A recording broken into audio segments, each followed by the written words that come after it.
place are we going to now? All right, we're going into Hazard, and the mayor will be greeting us. We'll probably when I do a little interview with you. Well, sir, I was wondering, you know, coming to Eastern Kentucky is it's rather difficult, but I was wondering what went into you setting up the entire trip. Well, the senator really wanted to hear the voice of Appalachia, to really understand the issues here, so we could bring that back to Washington and make sure we can change policies to reduce poverty in these United States. And our goal was to talk with local people. We made phone calls to be in touch with the Appalachian Volunteers and other anti-poverty programs, and then I came down in advance to meet with folks and identify articulate people who could really help express their concerns in this community and identify families who are facing difficult issues. Well, let's walk down a little bit further. I want to see some of the things that you've at least tried to do. What other things are they doing here in Hazard? In Hazard or here? Besides Liberty Street here in Hazard. Well, we've began some urban renewal on Main Street, and that's coming along very well. And then well, mostly Main Street right now, and there's a lot of buildings that need to be torn down and replaced, and we've started on that, and it's going on very well. Urban renewal, are they the people that have been helping you most? Urban Renewal has done a great job. They really do a good job. I have to say that. Now, housing, they're slow. It's too much bureaucracy in that, and it seems to me, Senator, that what they want is to take credit for everything, and they drag their feet to get the credit, and that's not what we're here for. Well, besides the money from HUD, what other message would you like for me to take back to Washington? Well, I would like for you to just tell them the situation here, and it's deplorable. So when you go back, you need to tell them about HUD. That's a government agency, and they need to do a better job. And that's what we feel. Sarah, do you have anything you'd like to add at the moment? Well, one of the things that the mayor has mentioned is the deplorable housing conditions here and what needs to be done. So far today, we've been in a one-room school. We've been through hollows that have no roads, and here, even in the city, we see sections with no roads. We came here to deal with issues of poverty, but they are all subordinated to the fact that when people live in poverty and there's no assistance, whether it be from private industry, whether it be from government, if they live without hope, then they have no incentive to do any better.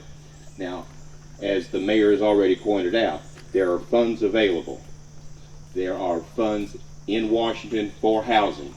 The problem is getting the funds from Washington to the people who really need it. It's unacceptable that we have money allocated for housing, even for Hazard, Kentucky, and it sits in Washington. You know, Senator, you're absolutely right. And it is a deplorable situation. But I think you're coming to Hazard, Kentucky will bring attention. And at least Washington will know that we're here. That is a message for you to take back also. We are here, and we love it here, but we don't like the conditions. On that same note, what do you think that this area and these people have to offer, to the rest of the world? What have we got to offer? We have the best workforce as far as the mayor of Hazard is concerned in the whole world. We've got a lot to offer, but we do need to educate. You spoke of hope, Senator. You are our hope. And this is what you need to tell Washington, D.C., because we can be a part of this great nation, but we need some help.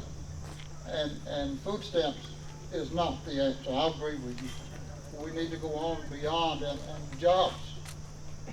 Our people will work. But let me just add one thing to what the mayor said when he talked about the people of Hazard and the people of Eastern Kentucky. As you know, my brother, President Kennedy, was extremely interested in the problems of Eastern Kentucky. And in fact, in December of 1963, had already been planning to visit here. And one of the reasons he was attracted to Eastern Kentucky is because the people of Eastern Kentucky are the most able and courageous people in the country. They have contributed so much to the United States, and especially in times of crisis. In times of crisis, it's the people of Eastern Kentucky who've contributed their blood, their effort, and their courage to ensure that the country is protected. And I think now the country needs to give back to the people of Eastern Kentucky, repay them for all the contributions they've made. Mayor, anything to add to that? Well, I appreciate what the senator said, and I do feel like that we're not asking for something that we don't deserve. We're asking for things that we've earned, and you don't have to run us down to get us in the military. You don't have to run us down to get us into the jobs. We just need jobs, and we need to be recognized as part of this country. Well, Mayor, we've been up and down the street a little bit. We've seen some of the things. What I'd like to do is speak with the family. I want to know exactly what kind of conditions exist and just their viewpoint on things. Who's that lives over there? That's the Ollingers, and I'm sure that you will know the condition that when you talk to those fine folks, that the Ollingers live over here. So let's go see it. Okay. Tell us your name here real quick. My name is Lucille Oden. Okay, and you were here when Robert F. Kennedy came through Eastern Kentucky, right? Right. Okay. How did you feel about Kennedy coming through here? I thought it was great. I mean, I thought it was the best thing ever happened to Hazard, Kentucky. You know, because I always loved the Kennedys. Even his brother, John, and when he died, I remember we were in, I was in the 5th grade, and we just cried, just like, you know, it was part of the family. And I think they're nice people, yeah. So did he get stuff done whenever he came here? Oh, yes. This is the result, I think, of him being here, of getting these houses started, and I think he accomplished a lot of things when he was here, but he didn't get to finish what he started, but at least he started it. Yeah. I grew up from 16 years old in this house. This used to be a 5-bedroom, 2-bath house. And when my mom and dad died, they turned this into a center. All the kids were raised in this house. Right. Spent 25 years in that. Yeah, that's your brother, right? Yeah, one of them. Yeah. What's your name? Charles. Charles Ollinger? So where was your sleeping room? I was 6 years old. His room was down, it used to be like a hallway going down through here, and up those 2 bathrooms was a bedroom.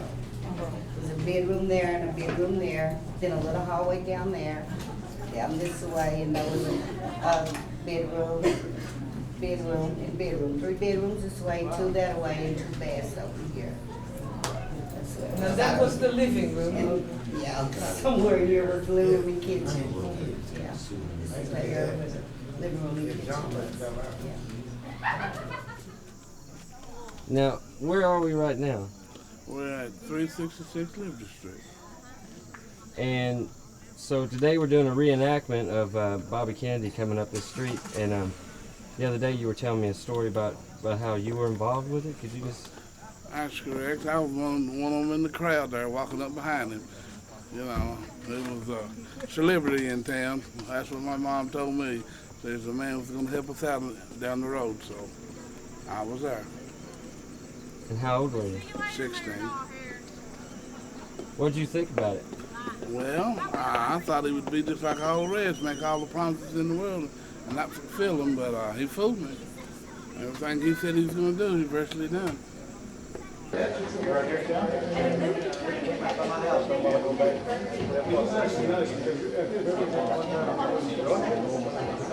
just want to clarify that the year is 2004 at this moment, and in 2004 we're very pleased. I'm very pleased to have had the opportunity through this project to get to work with and know Mayor Bill Gorman, who in 1968 was started and ran a television station here in town, and he both was with Kennedy on Liberty Street and also conducted an hour-long talk show with him. And he had known the Kennedys before, and so he's been the mayor of Hazard for, I believe, 28 years, right? 27 years. And so I asked him to talk a little bit about his relationship to the Kennedys and also a little bit about what he's done here in Hazard. So, my pleasure to introduce Bill Gorman. Bobby Kennedy came to Hazard in '68, and when he came, he brought not any new ideas, but he enforced old ideas, that of helping people help themselves.